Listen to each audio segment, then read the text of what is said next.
You're from the East Coast, guess what? No offense, but there's a whole wide country out there.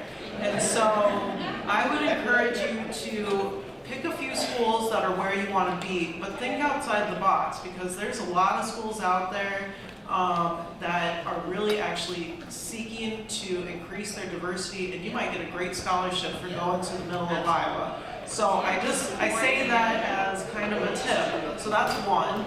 Think outside the box in your admissions process. Think about those schools where you think, man, I don't know, that seems like the middle of nowhere, but that might be the perfect fit for you, and you might get a great scholarship. So that's one.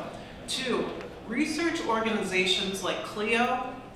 Anyone heard of CLEO? So yes, research organizations like CLEO, there's several different organizations that they will mentor you from start to beginning.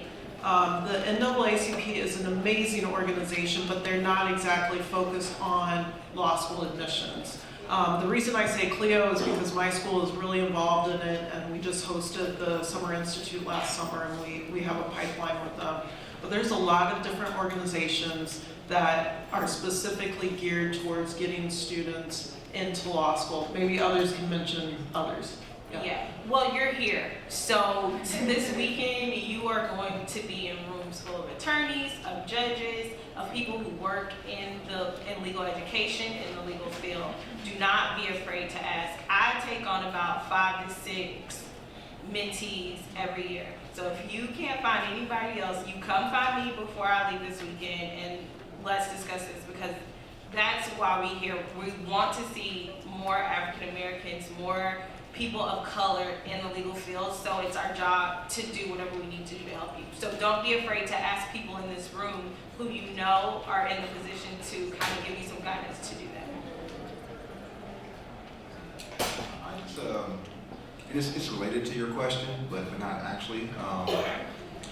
It's about the LSAT, and so, the LSAT is a beast. Period. It just is. You all know the numbers. I don't want to get into it. But there's a harsh reality to the LSAT. Kind of like there's a harsh reality to life. So I remember getting my diagnostic score back, and it was pretty low. And so I went online. Now I'm a young man. I'm telling myself I'm going to go to one of the best law schools in the world. So I go online, and I'm looking up the data, and they're saying, oh, most people only improve 3 points, from their baseline score. You can't really study for it. It's kind of intuitive. That's all trash. I improved 17 points from my diagnosis. I scored a score. I went from having a score that probably would get me into pretty much any law school, or maybe some that maybe I didn't necessarily want to attend, to having one of the highest scores in the entire country for black males, that particular cycle. And I was a kid in Detroit Public Schools. I went to the worst high school in Detroit Public Schools, so I'm in the second worst district in the worst high school. But it's about work, and it's about belief, and it's about faith.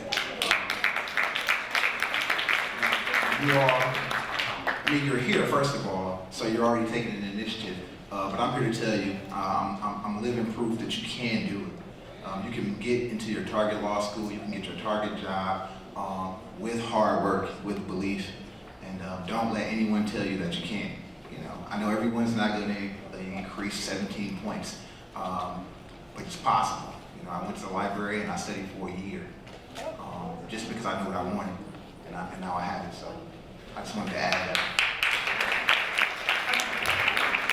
So I'm going to ask that no one else gets in line. We are running out of time for questions, but I do want the people who are already in line to be able to ask their questions, and let's try to keep our answers to about 45 seconds now. Yes. Okay, greetings everybody. My name is Marqueria French. I am a senior liberal studies student with a concentration in pre-law, hailing all the way from North Carolina A&T. Yes, Yes, right.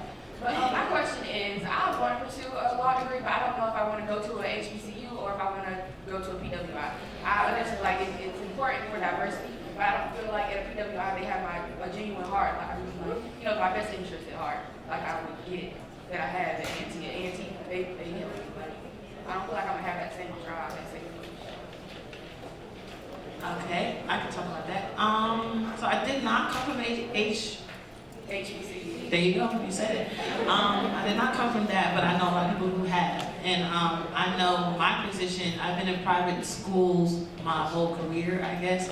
I will say this, from my friends who have experienced that same thing, they always say there's that sense of community, right?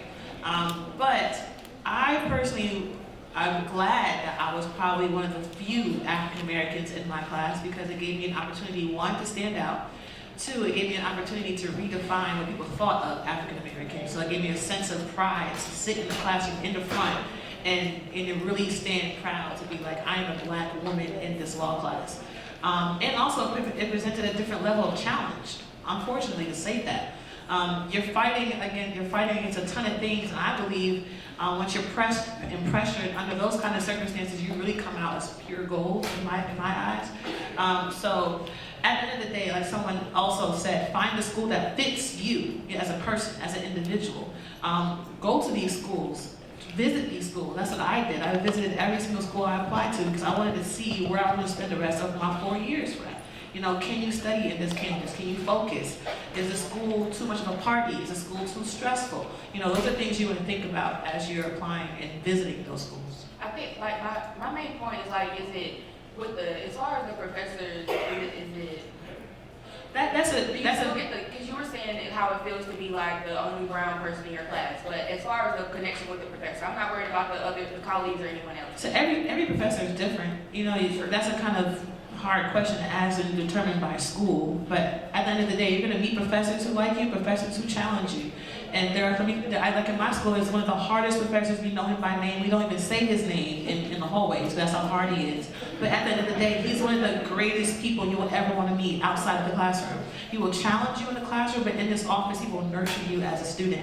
So it depends on where you are and depends on the person. So at the end of the day, generally, find a school that fits you and then find that 1 or 2 or 3 people that really want to nurture you as a student. Yeah, and I want to add actually, just to try to get to your question from a different perspective. So I'm here at NYU. We don't have that many black professors, and I was one of those people. You know, I'm from Detroit. You know, it's 85% black. I want to find black professors because I want to do, you know, my all black thing, right? But the person that's been most influential in my law school career, and probably my legal career up until this point, is an old Jewish woman who teaches contracts. So I say that to say what? Don't let the distinctions between HBCUs and PWIs influence your decision making. It's about your game plan. Like, what are your goals? What are you trying to accomplish? And you do that despite the school, despite whatever, right? It's about what you want to do for you. And once I realized, and I'm glad I had the awareness to realize that this woman had my interests at heart. Now she's like one of my greatest allies.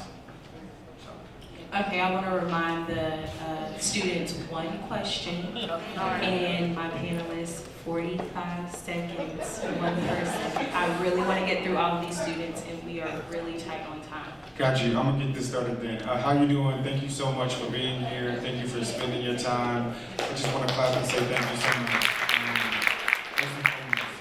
My name is Robert D. Jackson. I graduated from NYU in Tisch, pursuing acting professionally. However, due to Trump, I realized that my timeline that I created for myself, possibly going to get a JD MBA, like I have to restructure my whole timeline and get off of the timelines on Facebook, right? So I'm like, what do I do? I gotta get off of media. Anyway, I said that to say I do have 2 questions, but I think they're very vital questions. The first question in terms of investment, right? When we look at how much time and money are put into these institutions for yourself, how do you get to the place of someone who's coming from a non-traditional level of thinking, right? I want to pursue acting professionally. However, I recognize as a black man in America, I need to be strapped with knowledge. How do I put in that time as a human and citizen of the United States?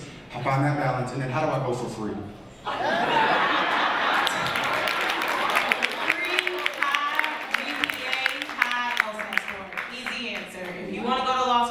You are the best tool to do that. High GPA, high. So I said that to say, are there any resources that you can provide us right now regarding like black law programs programs that are giving back to Black communities? Are there any specific communities in regions like the Midwest or HBCUs like Howard? Are they offering anything that could be helpful that are like endowment funds or philanthropic pursuits? And if not, how can we get this started? Right, we can get $5 from each of y'all and that goes towards investing, Okay, stock market, something. I think I can answer this in 30 seconds or less. So, can I be really real with you here? I mean, Please a lot of do, people that's why are. I'm here. Okay. The reality is, if you want to go to law school for free, you're going to have to go to a school where a lot of people don't look like you. Yes. Okay? So you're going to have to go to venture out and find the middle of Kansas and say, hey, I'm going to add to your diversity. HBCUs are not going to, most likely, unless you're at the very, very, very, very top of your class, they're not going to give you a full ride. It's just the reality. So what I would encourage to you, tomorrow, when you are at the law school fair, go to those tables that no one is at. I'm serious. Go to the tables that no one's at. You're gonna, no offense NYU, but you're gonna see this long line to talk to the NYU folks and the long line to talk to Columbia or whatever. That's not the place where you're gonna get the best scholarship. So. And this is why